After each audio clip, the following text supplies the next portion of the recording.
Еліміздің машина өткізетін пункттері істемейді. Ассалаумағалейкум, құрметті көрермен. Бізді тамашалауды және де бір ғана лайк тимесін басуды ұмытпаңыздар. 2023 жылғы 1 және 2 қаңтарда Қазақстан-Қытай шекарасындағы автомобиль өткізу пункттері істемейді деп хабарлайды мемлекеттік пікіртес комитетінен баспасөз қызметі.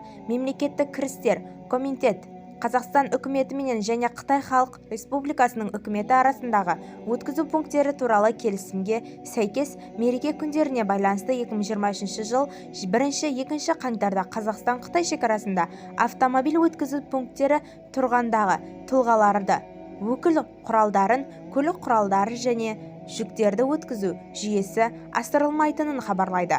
Қазақстан-Қытай шекарасында темір жол өткізу пункттері штаттық режимде жұмысын жалғастырады. Тасымалдаушыларды және барлық шекарасын кесіріп өту ниеті білдіргендердің енгізілген шектеулерге еске сала отырып, өз бағыттарын алдын ала жоспарлауын сұраймыз делінген ресми хабарламада. Бізді тамашалауды жалғастырыңыз және де видеомызға лайк тимесін басуды ұмытпаңыздар.